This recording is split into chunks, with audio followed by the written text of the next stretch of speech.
Bonjour à toi et bienvenue dans cette nouvelle vidéo YouTube. Ça fait un petit moment qu'on ne sait pas. Bon, j'espère que vous allez bien et bienvenue dans cette vidéo YouTube. Dans cette vidéo, je vous parle d'investir au Sénégal versus investir au Mali ou alors investir en Côte d'Ivoire. Dans lequel de ces pays aujourd'hui c'est plus opportun en 2023 d'investir.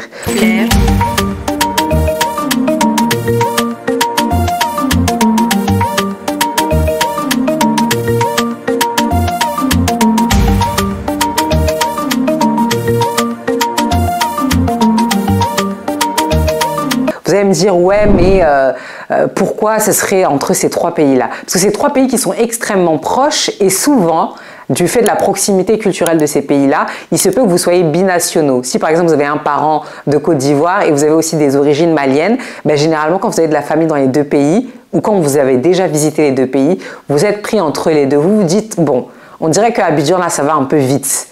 Ça va un peu vite, en même temps c'est dynamique, peut-être que je peux faire de l'argent rapidement, mais en même temps est-ce que c'est vraiment le bon moment, etc. Et en même temps vous vous dites, ouais mais bon, c'est peut-être plus simple d'aller sur la Guinée, parce que la Guinée, si je regarde bien, il n'y a pas beaucoup de concurrents, on dirait que c'est moins cher aussi d'y aller, on dirait qu'il y a moins de concurrence, qu'il y a moins de règles, il y a moins de normes, donc c'est peut-être un marché sur lequel je peux aller. Et souvent cette réflexion, elle vient en fait, on se demande, on se dit, ouais mais est-ce que c'est le moment d'investir? Est-ce que j'y vais maintenant? Est-ce que j'attends? Est-ce que je vais dans tel pays, un pays qui est plus dynamique et qui va beaucoup plus vite, ou est-ce que je vais dans un pays où tout est à faire? Parce qu'on se dit, ouais mais ça va être long, ça va être lent, comment est-ce que je vais pouvoir avancer rapidement? Les gens ne sont pas évolués sur ce sujet-là, alors que dans le pays d'à côté, ça va beaucoup plus vite. Et typiquement, si on fait le distinguo, il y a deux types de pays. Il y a des pays que je vais appeler les pays dromadaires, donc c'est des pays qui sont plus lents, et il y a des pays que je vais appeler jaguars, qui sont des pays qui vont beaucoup plus rapidement, qui sont en tout cas plus avancés. Parce qu'il faut savoir que les dromadaires d'aujourd'hui seront les jaguars de demain, donc c'est important de les regarder de très près. Mais tout va être une question de stratégie et de patience et de capital de départ.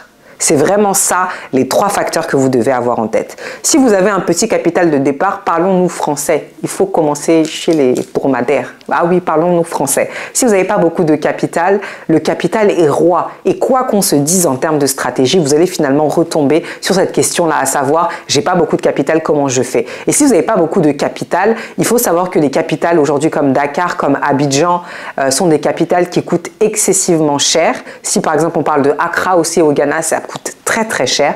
Donc c'est des capitales sur lesquelles, quand vous voulez rentrer sur un marché, vous devez mettre l'argent. Parce qu'il y a déjà des entreprises qui sont sur ces marchés-là et elles ont déjà mis l'argent. Si quelqu'un me dit qu'il a envie de créer, par exemple, je ne sais pas, un nouvel opérateur téléphonique ou une nouvelle application mobile de livraison, de coursier, etc. et que la personne me dit je n'ai pas beaucoup de budget, je vais constamment la pousser plutôt vers des pays comme le Mali, comme la Guinée, etc.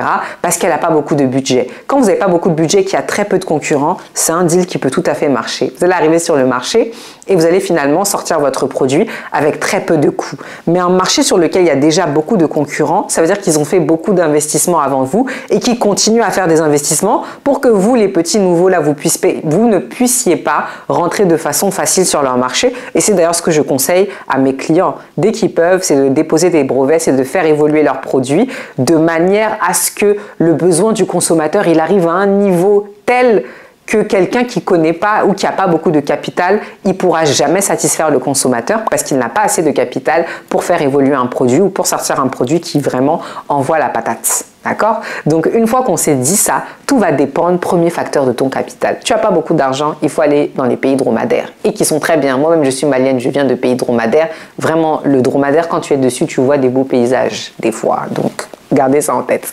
Si tu as beaucoup de capital, et qu'en plus de ça, tu n'as pas peur des nuits blanches. Et qu'en plus de ça, tu n'as pas peur que quelqu'un vienne casser des œufs devant... Vous savez ce que ça veut dire quand quelqu'un vient casser des œufs devant ton bureau? C'est qu'il est en train de te faire la sorcellerie fort. Si tu n'as pas peur de ça, va dans les pays. Pourquoi je dis ça? Parce que dans les autres pays qui sont les pays guépards, dans ces pays-là, aujourd'hui, on a des entreprises qui sont placées. Et ces entreprises-là, elles ne veulent pas perdre l'investissement qu'elles ont fait. Elles font déjà énormément d'argent et pour rien au monde, ils vont perdre ça. Donc, ils ont un rapport à leur business et à leur activité qui est beaucoup plus proche. Et elles vont faire en sorte que pour ne rien au monde, personne ne les dépasse, personne ne les surpasse dans leur business et dans leur activité. Donc, ce qu'elles vont faire, c'est qu'elles vont verrouiller leur marché le plus possible. Elles vont vous rendre les choses aussi très difficiles. C'est des personnes qui parfois ont des contacts jusqu'au niveau de la présidence. Donc le jour où vous allez essayer d'avancer, on va vous couper l'herbe sous les pieds. Je suis pas en train de vous décourager, hein. Je vous dis tel que vous êtes ici pour parler français sur la chaîne. Ok, donc on se dit les choses telles qu'elles sont.